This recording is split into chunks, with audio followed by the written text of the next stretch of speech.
এইমাত্ৰ বাহত গুৱাহাটীলৈ বুলি ওলাই গ'ল ঘৰৰ বাহিৰতে থিয় হৈ মই ভাবি আছিলোঁ তুমি যে এবাৰো মোৰ ঘৰলৈ অহা নহ'ল মা এইখন ঘৰলৈ মই বিয়া হৈ আহিলোঁ 4টা বছৰেই হ'ব হ'ল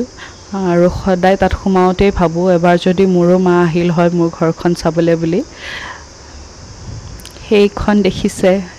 বন্ধুসকল সেইখন আমাৰ শাহুমাৰ ফুলনি মাৰ বিৰাট চখ গছ ৰোৱা কিন্তু জাগা নাই গতিকে বেলকনিখনতে যিমান পাৰে ফুল ৰুইছে আৰু কেতিয়াবালে আপোনালোকক মাৰ বেলকনিখন ভালকৈ দেখাব লাগিব বগেনভিলা ওলমি পৰি আছে তলৰ ফালে আৰু এয়া মানে অলৰেডি দুইটা ককায়েকক বাই বাই কৈ কেনে কিছু দুখী তাক ঘৰৰ ভিতৰলৈ লৈ গ'লোঁ অকল সিয়ে নহয় আমিও দুখী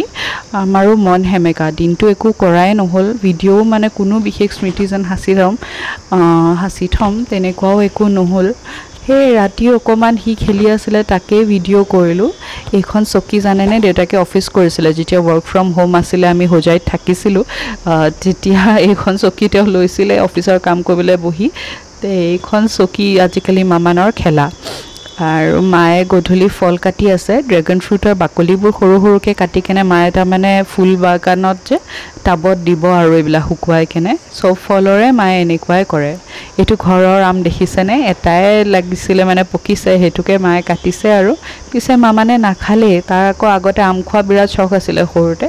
আজিকালি পছন্দ নহয় হি এই তললৈ যাবলৈ জিদ কৰি আছে আসলতে বেংগলোৰত থাকিলে এপাক গধূলি তললৈ লৈ যাওঁ তলৰ সোসাইটি ল'ৰা ছোৱালীবিলাকৰ লগত খেলে গোটেইবিলাকে মিলি ইয়াতেতো আৰু কোনো নাই তলত যাবলৈ বুলি তাতে আন্ধাৰ সেই কাৰণে আৰু বাপেকে ওপৰলৈ লৈ আনিলে আৰু আহি কেনে ককাকৰ হাতত ধৰি মামানে আৰু দেউতাকে অলপমান খেলা খেলি কৰিছে আৰু এইখিনিতে আপোনালোকক মই মনত পেলাই দিওঁ আপোনালোকে যদি প্ৰথমবাৰ মোৰ চেনেলত আহিছে আৰু কিবা এটাও যদি ভাল লাগিছে ভিডিঅ'টোৰ বিষয়ে মোৰ পৰিয়ালটোৰ বিষয়ে নিশ্চয় সাবস্ক্ৰাইব কৰিব মোৰ পৰিয়ালৰ এটা ভাগ হওক আমাক মৰম দিয়ক আৰু এয়া হ'ল মামান তাৰ আইতাকৰ লগত ঘৰবিলাকত যেতিয়া বেছি মানুহ থাকে সৰু ল'ৰা ছোৱালীবিলাকে বহুত কিছু শিকিবলৈ পায় নহয় জানো মায়ে তাক 1 2 3 শিকাই দিলে তাৰমানে 1 কয় 2 কয় মায়ে আৰু 3 টো সি নিজেই কয় মাক কোৱালে নৰখে তেনেকৈ এ বি ক'লে চি কয় কিছুমান বস্তু মই ভাবাই নাছিলোঁ যে তাক এতিয়া 1 2 3 শিকাম বা এ বি চি তাক শিকাবলৈ হৈছে কিন্তু মায়ে একবাৰ শিকাই দিওঁতে তাৰ ইমান ধুনীয়াকৈ মনত ৰৈ গ'ল তাকে আমি বাৰে বাৰে কোৱাই আছিলোঁ তাক সৰু ল'ৰা ছোৱালীবিলাকক কিবা এটা বস্তু এবাৰ কৰিলে কৰাই ৰিপিট কৰাই মজা লাগে যে সেইটোৱে আৰু বহুত কিবা কিবি খেলি থাকে তাৰ আৰু আইতাকৰ দোস্তিয়ে বেলেগ মাক অৱশ্যে সব সৰু ল'ৰা ছোৱালীয়ে ভাল পায় মানে আমাৰ ঘৰৰ কেইটা ধৰক বাৰ দুটা আমাৰ এইটো চবৰে মা ফেভৰেট মায়ে কাৰণ সৰু ল'ৰা ছোৱালীৰ লগত একেবাৰে সৰু ল'ৰা ছোৱালী হৈ যাব পাৰে তেনেকৈয়ে খেলে সিহঁতে যি ভাল পায় সেইবোৰ গেম ধৰক মোবাইলটোকে খুজিলে মায়ে একেবাৰতে দি দিব কিবা এটা ৰান্ধি খোৱা বুলি ক'লে পচন্দৰ বস্তুটো ৰান্ধি খুৱাব মায়ে মানে সকলো আবদাৰ ৰাখে আৰু সেইকাৰণে নাতিকেইটাৰ একেবাৰে ঘৰৰ ভিতৰতে ফেভৰেট মানুহ হ'ল মা আৰু এইটো দেখিছেনে মামানে খাই আছে ইম্পৰ্টেড দৈ ইম্পৰ্টেড মানে গুৱাহাটীৰ পৰা অহা দৈ তাক সাধাৰণতে আমি আমুলৰ দৈ খুৱাওঁ এই কথাটো যেতিয়া গম পালে তে ককাকে ক'লে মানে এই তালে বুলি মই পুৰবী দৈহে আনি থৈছোঁ এতিয়া সিটো আমুল খায় মই বোলে একো নহয় পুৰবীকে খাব পুৰবীওতো ভাল তেওঁ মানে ক'লে কি নহয় সি যিটো খায় সেইটোৱে কণ্টিনিউ কৰা এই দুদিনৰ কাৰণে বদলাব নালাগে তে ভিনদেউ যে আমাৰ আহি আছিলে ঈদৰ আগদিনা হোজাইলে বুলি ভিনদেউক মানে ক'লে যে আহোঁতে যেন আমুলৰ দৈ লৈ আনে গতিকে আৰু পেহাকৰ মৰম ককাকৰ মৰম মামানলে বুলি সুদূৰ গুৱাহাটীৰ পৰা হোজাইলে বুলি দৈকে অনা হৈছে তালে স্পেচিয়েল পিছে সি আৰু কিমাননো খাব বাপেকেই ভাগ লৈছে আৰু সেই দৈত এয়া ৰাতি খুৱাই বুৱাই লৈ অকমান আমি ৰুমতে কথা পাতি আছোঁ ল'ৰাটো মানে এখন ঘৰত থাকাৰ তাক স্মৃতিবোৰ মই কৈ আছোঁ সি যদিও একো বুজি নাপায় তথাপি জানিবতো লাগিব সময়ৰ লগত এইখন ঘৰত মা আছিলে দেউতা আছিলে আগতে এতিয়াহে দূৰত থাকোঁ তথাপিও ঘৰ বুলিলেতো এইখনেই আৰু সেয়া তাৰ মানে কিছু দুষ্টামি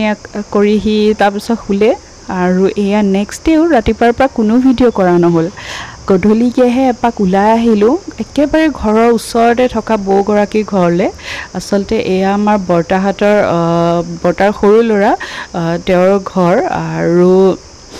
এটা যে কথা আছে না ঘৰৰ ওচৰৰ মানুহৰ তাতেই আমাৰ চবতকৈ কম যোৱা হয় এই তেনেকুৱাই মানে বৌৰ বহুত আপত্তি তোমালোকে নাহাই আহিলেও মানে যদি 10 দিনো থাকা তাৰে ভিতৰত আধা ঘণ্টাও বহাকে নাহা আহিয়েই দৌৰা-দৌৰি সেয়া বৌৰ আপত্তিবোৰ মিটাবলৈ বুলি মানে এওঁ ক'লে ব'লা ব'লা বৌক এবাৰ মাত দি আহোঁ মই বোলো ৰ'বা কমচে কম চুলিকেইডালটো বান্ধি যাওঁ ঘৰত পিন্ধা কাপোৰযোৰে মানুহেনো যায়নে এওঁ কৈছে এতিয়াই নোলালে তুমি কিন্তু পিছত নকবা লৈ যোৱা বুলি আকৌ মই বোলো ঠিক আছে তাৰ পিছত নকওঁ এবাৰ গৈ বৌক মাত দি আহোঁ যোৱাবাৰ হওঁতেও বৌ ঘৰলৈ বাৰু যোৱা নহ'ল বৌ ইমান বেয়া পাইছে সেইকাৰণে বোলো এইবাৰ যেনেকেই হওক 2 মিনিটৰ কাৰণে হ'লেও বহি আহোঁগৈ পিছে বৌ আমাৰ লগত কথাই নাই বৌৰ একেবাৰে আদৰৰ মানুহটো এইটোহে ঘৰত যিমান খেলনা আছে আনি তাৰ আগত তাৰ লগতে বৌৰ কথা বৌ সৰু ল'ৰা ছোৱালী বিৰাট ভাল পায় বৌৰ নিজৰো টিকলি এজনী আছে আৰু তাই বহুতকৈ বেছি সৰু ল'ৰা ছোৱালী ভাল পায় আচলতে কি জানে ঘৰৰ সৰুবিলাকৰ হ'ল কি সিহঁততকৈ সৰুটো একোৱেই নাই কোনোৱে নাই সেইকাৰণে সিহঁতে বেলেগ সৰু ল'ৰা ছোৱালী দেখিলে মানে নিজকে অকণ ডাঙৰ ডাঙৰ অনুভৱ কৰে আৰু সিহঁতৰো মানে অকণমান গাৰ্জেন ফিল হয় সেইকাৰণে তাই যে কি নকৰিব কি কৰিব মানে মামানৰ লগত তাক গোটেই খেলনাবোৰ আনি দি আছে তাই গাড়ী এখন আছে গাড়ীখনত বহুৱাবলৈ চেষ্টা কৰি আছে পিছে সি অকণমান সৰু আছে এতিয়ালৈ বুলি মানে কিছু ভয়ো লাগে দুয়োটাকে অকলে খেলিব এৰি দিব সেই দুয়োটাৰ লগতে আমিও ডাঙৰকেইটা একেবাৰে সৰু পোৱালি হৈ গ'লোঁ আৰু বৌ আমাক দুটাক কৈ আছে তহঁতি দুটাই ডাইনিং টেবুলত বচোন এই পাকঘৰটোত গৰমত থাকিব নালাগে মই চাহ লৈ আহি আছোঁ পিছে চাহ খায়ে দৌৰ দিলোঁ কাৰণ ঘৰত আহিছিলে মামা আৰু মামী আৰু মোৰ